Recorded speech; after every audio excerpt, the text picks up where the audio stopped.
So a couple of weeks ago, myself and the guys in my United City community Discord got together and answered the question, how do I choose which club to manage in Football Manager? Well, today we're back and we've got a brand new question. And today it's all about how do I choose the tactical style that my team plays? So let's get into it.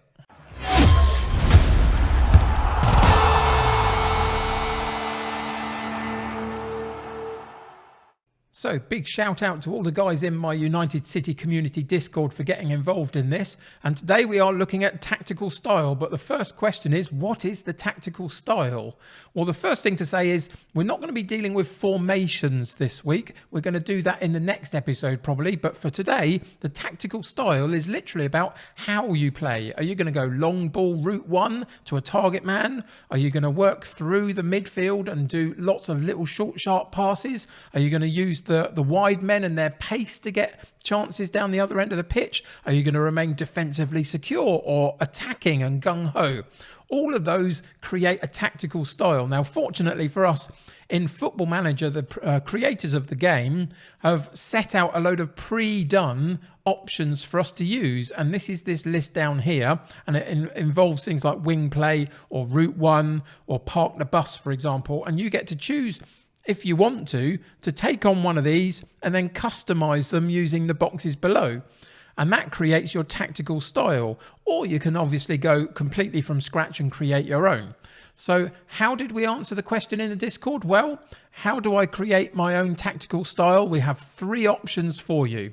So option number one might take a little bit of research, but it's basically this: replicate what the real club does. So we're looking currently at Manchester United, and they would currently be known for playing a fluid counter-attacking style. They soak up pressure and they use their wide wingers with a lot of pace to get the ball out from the back and then up into the likes of Fernandes supporting the front striker to then get a few shots at goal. Man City, on the other hand, will play a high pressing game and they'll try and get the ball high up the pitch and then not have too far to go to get a chance at goal themselves. The likes of Barcelona, for example, will play a very short, sharp passing game, working the ball up the pitch and getting to the top of the penalty box and then threading some really nifty little through balls through to on runners to then have shots at goal. Every team has their different style of play. It takes a little bit of research to figure out exactly the real life way that they play. But number one, as I say, replicate what you see in real life. So the second option may not take as much research, but it does take a little bit of thinking about, and it's personal footballing philosophy. So if we look at the big guys at the moment, the likes of Guardiola has a really a clear philosophy of football, which is high pressing, high intensity, winning the ball back high up the pitch, as we've said, and then not having too far to go to get a couple of shots at goal. Well, if we look at someone like Jose Mourinho, who in the last couple of decades has been very successful, he's got a much more pragmatic and defensive style about him.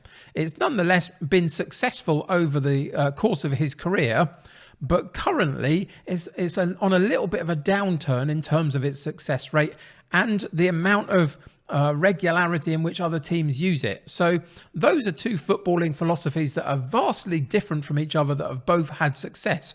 What's your own personal footballing philosophy? Every manager seems to have one these days. For me, if we again look at this Manchester United setup in their 4-2-3-1, instead of the fluid counter-attack, there are various reasons why I personally would change it and go to the vertical tiki-taka. I really like the vertical tiki-taka on Football Manager. Instead of those little short, sharp sideways passes of the tiki-taka in Football Manager, it's much more driven. It's much more structured to move the ball up the pitch. And there's also a pressing element in there as well. So there's a little bit of the best of both worlds. When I was coaching wheelchair basketball years ago, all of the team that I coached really just did what they wanted to do in the attacking setup because they were all good at it and they all really wanted to do it. The thing that I worked most on with them was the defensive side of their game, because it's the thing that they weren't structured on and they didn't really have a particular inkling to really spend time doing it themselves. So I, as the coach, had to do it. And in the end, what we had was a very solid foundation for them to work from, and that enabled them to go and be creative in the attacking part of the court. And ultimately, it led to a couple of promotions in the divisions that we were in. And that's the way you got to look at Football Manager. What is it that they do really well as a club, as a group of players? Historically, how have they played? But how is it that I want to set them up? Do I want to be defensively sound, or maybe a bit more gun-ho? Do I want to be high pressing, or do I want to be physically intense? There's loads of ways to go. But what is your personal footballing philosophy? The third and final option that I have for you today is let the players decide. So whereas before we've talked about the real life club dictating how you play, or your own personal philosophy, now we're looking specifically at what the players have to offer you. And in the Manchester United save here, this is a really key thing. This is how Manchester United have been setting up recently, with McTominay and Fred in the double pivot, and then Pogba out wide left and Cavani up top. Now that works in real life pretty well so far. Pogba has found really good form out on this wide left position. But if we go and have a look at him in Football Manager terms, you can see he's not at all able to play out there in theory in what the game is suggesting he's good at. His attributes potentially suggest he could do a job, but there's no natural affinity to play out on that wide left position. But what he is in the game is an exceptionally good central midfield player, and much more consistent than he is in real terms playing in that position.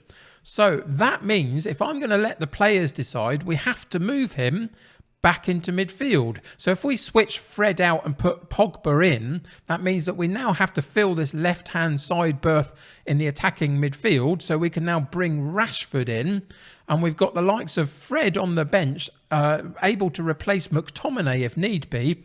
And that is a much better situation for this Man United side to be in the game, because of how good Pogba is compared to his slightly inconsistent nature.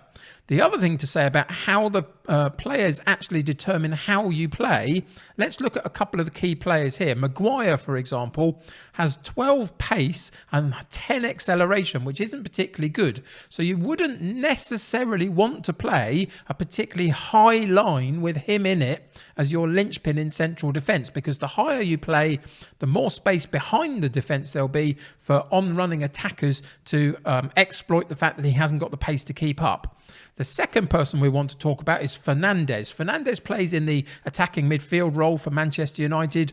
And if you're going to play a Route 1 game, for example, and go up to a target man, say, for example, if Manchester United still had Romelu Lukaku, then you would be negating this guy quite a lot and missing him out. And look at the attributes that he's got. He's basically your best player. So if you're going to let the players dictate your tactical style, and you find your best player, it has to kind of go through him. And Fernandes is that for Manchester United. So it does mean that if we use the vertical tiki-taka, bring it into midfield, have runners from midfield like Pogba, with McTominay sitting a little bit, and then we've got the likes of Fernandes that we can feed the ball into to then be the playmaker in the final third of the pitch, all of a sudden we've got a lot better situation for ourselves than if we were playing Fred and McTominay in midfield and playing Pogba out wide left, where he doesn't quite fit in game terms. So letting the players determine what you do as a tactical style is a very legitimate way of playing Football Manager. And actually, it's probably the best way to play Football Manager, because every club is going to be different. Every set of players is going to be different, and it's part of your job as a manager to unlock their potential. So that's my third option. Let the players decide. So once again, a real big thank you to all the guys in my United City Community Discord for getting involved and helping me to answer these questions. There'll be another one in a week or so from now, where we look at another part of the basics of Football Manager and how we can get going in the game. Until then though, thank you for joining me today. I hope this was useful to you. If you're a new player, let me know in the comments below what you thought. Until next time though, subscribe to the channel if you haven't already and join my United City community. The more the merrier. Click that like button on this particular episode. That will help me get seen by lots of other people. Go and check the links in the description below where you'll find the link to things like my Discord, and come and join us there. And then next week when I ask the next question, maybe you'll have a say and get yourself into this video next time out. So thanks for joining me. Take care of yourselves. I'll see you very soon. Bye for now.